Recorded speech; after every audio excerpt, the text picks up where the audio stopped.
Today's generation is navigating the challenging world of gender identity and sexuality, and they are facing a whole new set of challenges. Many young people are liberated by the opportunity to talk openly about who we are, how we identify, and who we love. While awareness and acceptance has increased, hatred and bigotry continues to dominate. In this series, we'll meet a few of our community's leaders who share their own experiences growing up in the LGBTQ community. I'm Rook, he, they, and I'm glad you've tuned in today. Today I'm talking to Eli Rigatuso, a vocal advocate for LGBTQ Nebraska youth. They've been working on Speaking of Happy, a mission a lot like ours, and he is an incredible speaker, so I'll let him take it from here. Eli, would you mind introducing yourself to our listeners? My name is Eli Rigatuso, and my pronoun that honors me the most would say he, him. If you are uncertain, and also because I am two-spirit, I'm okay with a they, them. The pronoun that makes me bristle is she, her. And that has more so to do with the fact that I was born assigned female and didn't have a choice for the first 50 years of my life. Share with me a little bit about your childhood. When did you realize that you were different from what others expected you? How was that experience? Well, I remember at a very young age, probably somewhere around 5 or 6, that there was something different about me. At that point, it revolved around my gender identity. And so I knew that I was something other than the girl that they kept saying that I was. And I had what I thought were dreams about saying that out loud.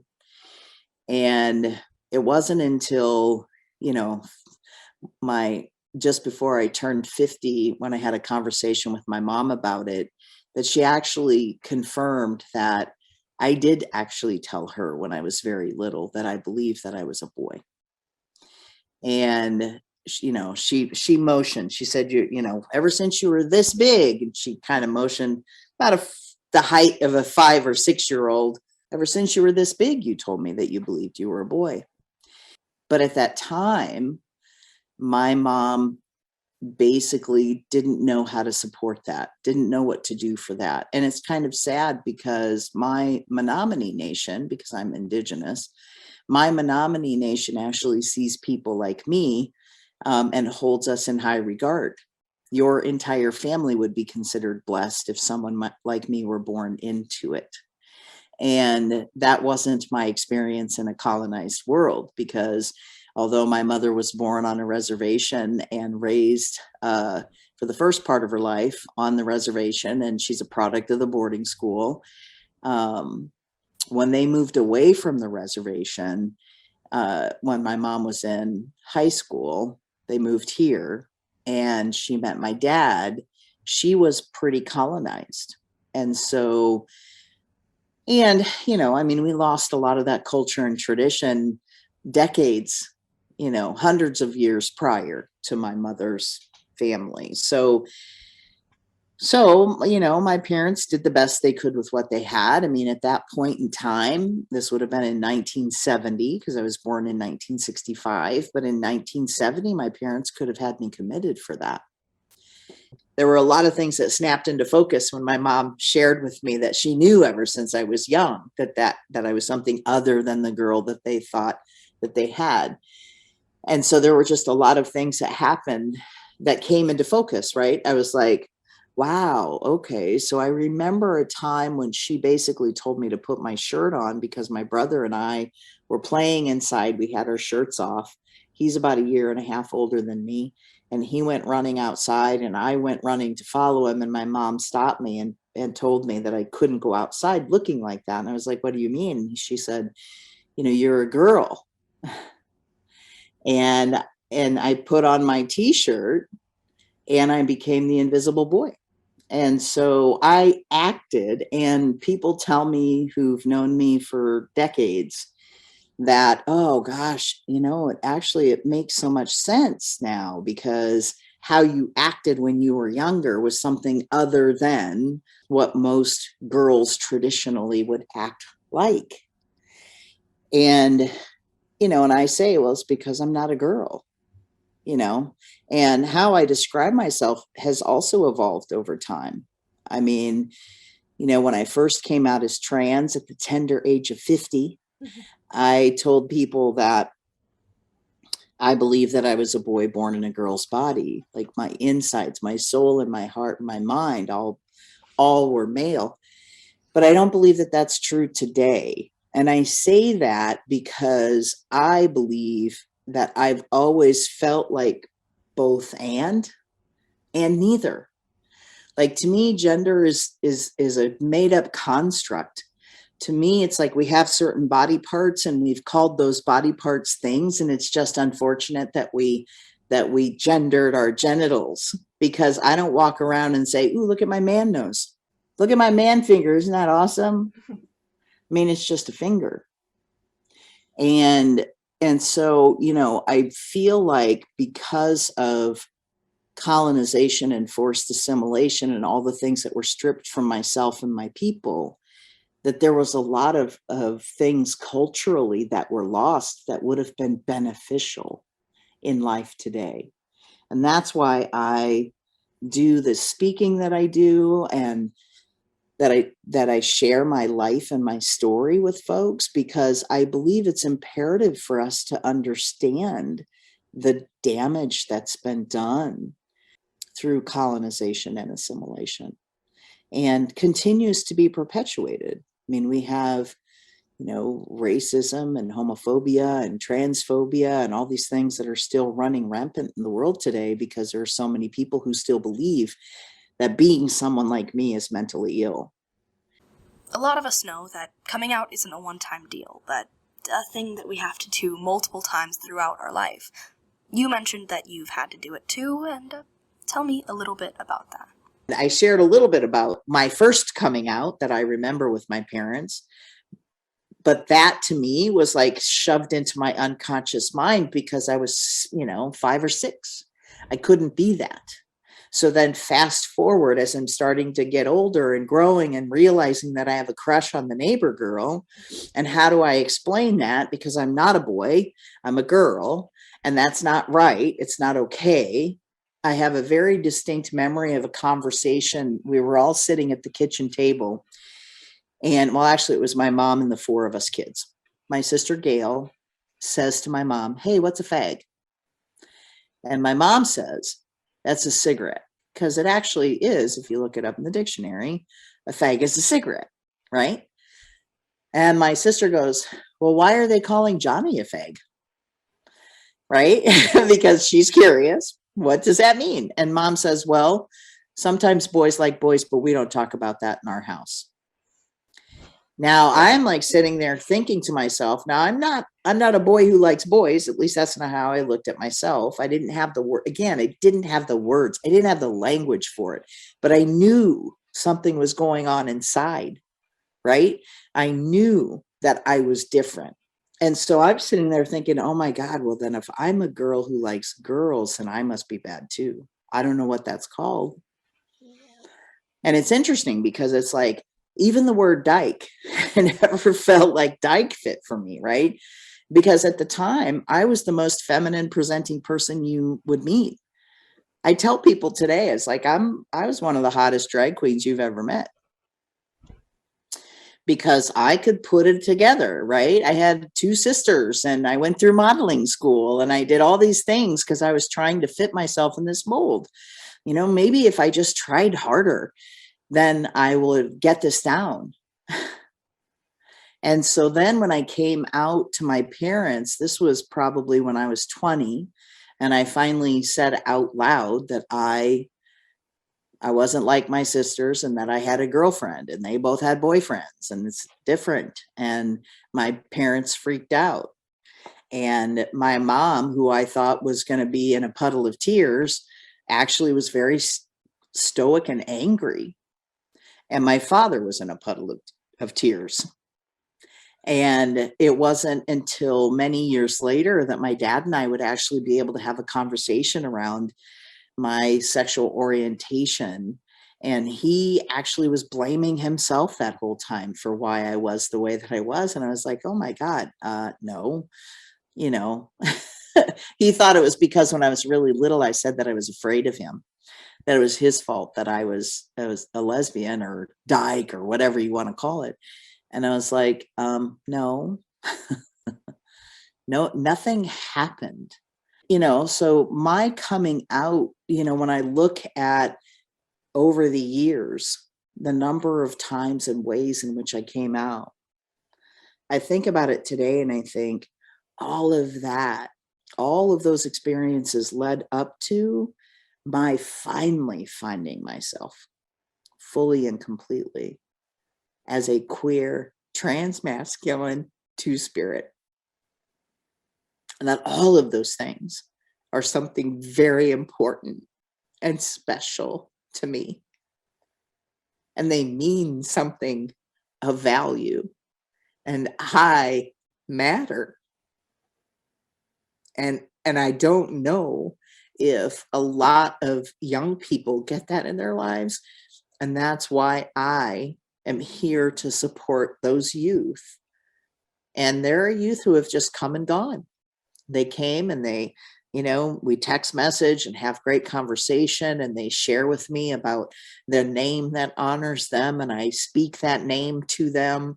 They tell me the pronouns that honor them, and I use those pronouns when referring to them. And then they move along because they've had that one person who actually sees them and honors who they say they are. And that's what we all need. That's what we all hope for and wish for and desire for, is just to be seen and heard and honored and affirmed. Wow, you've been through a lot, but you've also helped so many kids throughout your time. It seems we have a long way to go, but there have been some changes over the past few decades. You shared with me the role that the DSM has played in our community. What have you seen? What else do you think needs to be addressed? They removed being LGB in the late 70s. That was removed from the DSM as a mental illness. It would take another 40 years for them to actually remove being transgender, non-binary, or gender non-conforming as a mental illness. And there are a lot of people who don't understand that the DSM isn't necessarily a tool to be used as a weapon to make people wrong. It's actually a tool to be used so that we can have access to healthcare that we all need. And not just folks who are LGBTQIA2S+. I'm talking about all of us. Women, men, non-binary folks. We all deserve to have access to healthcare, to take care of our bodies, hearts, minds, and souls.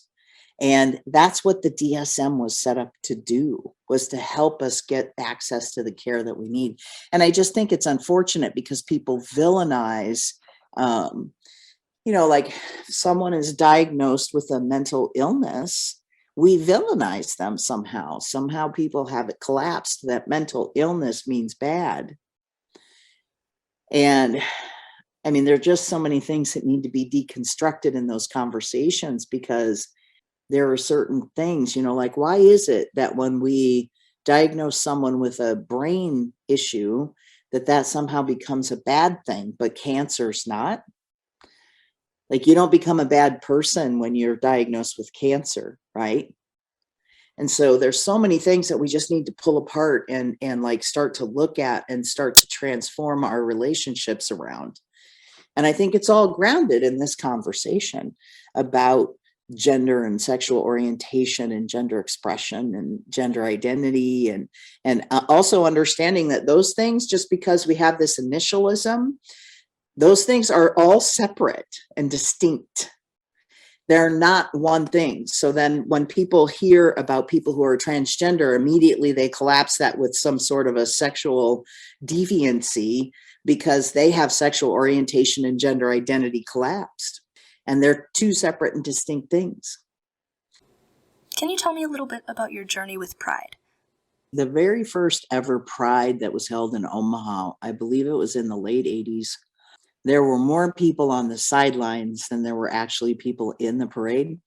There were, I think, 60, somewhere between 60 and 80 people that were actually marching, and it was actually more of a march. And there was 400 people on the lining the streets of downtown Omaha. And I was one of the people lining the streets because I was afraid to still say that this is who I am. You know, I was inspired and excited and wanted to be a part of, but was just still so afraid about, you know, what would my family think? I was hanging out with folks who were predominantly LGBTQ. I should say, though, I should take the T out of that because I didn't really know any openly trans folks until closer to like 2008, 2009. And so, like, I didn't really even question, like, if someone introduced themselves as a woman to me and that's what they said, then I honored what they said. And, you know, I knew a lot of drag queens that like predominantly lived expressing more femininely. And so for me, I just, you know, I just took it at face value. If you said you were a boy, I said, okay, great. I called you what you wanted me to call you. And I honored the pronouns that you asked me to use for you. And that was just the way that it was for me. And so when I came out as trans, again, I started to meet openly trans people like 2008, 2009. I actually interviewed a trans man at that point because that's when I started speaking of happy. And then I got really confronted because I had, you know, a lot of the things that he shared in his story felt very similar to my own story. But I wasn't ready to fully acknowledge that yet. And so I like totally shut down, didn't do anything else with my speaking of happy stuff and just kind of set it aside. And then in 2015, when I came out as trans, I started to do more research and try to understand more deeply about myself and who I am. Now, I've always known that I was two-spirit. I knew that since the early 90s, but I also didn't quite know how to embrace my indigenous side because I was taught that it wasn't something I should be proud of, although I always was. So yeah, so my first Pride experience was on the sidelines and wanting to be a part of, but terrified about what, you know, I mean, that was the late 80s. I mean, again, I knew in high school, and I knew how the kids talked about folks who were homosexuals and the way that they referred to the community as being gross and disgusting. And like some of my friends that I considered my close friends vilified people like us, like me. I have gone to a number of prides over the years now. I've helped organize Pride. I actually helped create Heartland Pride, which is the organization that operates Pride today. And I was part of the founding group of folks who started that and served on the board for 5 years. And I'm very proud of that because I feel like it is what it is today because we created a firm foundation for it to grow. Yeah. And they actually, they presented me with the Marsha P. Johnson Changemaker Award a couple of summers ago, which I thought was pretty cool. Just honoring my contributions and also, you know, who I am as an openly trans person in our community. What's your advice for the youth or community leaders? How do we move this cause forward? The thing that I would like to share with the young queer community, especially the LGBTQIA2S plus youth, is to be curious about where we came from, because there's a lot of damage that's being perpetuated by young people who aren't willing to know the history. And I just think it's really important. I mean, trans people today are still being vilified even by people within our own community because of the lack of knowledge and awareness about who we are. There are folks who actually don't even understand that it was 3 Black trans women and a lesbian person who threw the first bricks at Stonewall. And to not understand that knowledge and to have that knowledge and be aware of is what's perpetuating the continued harm with trans folks. We have Black trans women who are being murdered at the highest rates every year, keeps going up. And that is because of that intersection of identities. And there's racism, misogyny, the patriarchy, like all these different things that come into play. And if we as a community aren't willing to understand how these things all intersect, then trying to pull it apart and make sense of it is going to be even more difficult, and we're going to continue to perpetuate. Pride is a beautiful thing and it's a wonderful celebration, but it should be happening all day, every day. And I would hope that more businesses, companies, organizations, even nonprofits that aren't necessarily set up to do things for our community, but maybe provide certain services for us, that they fully understand that they have the training and the knowledge and the awareness to treat all of us with dignity and respect.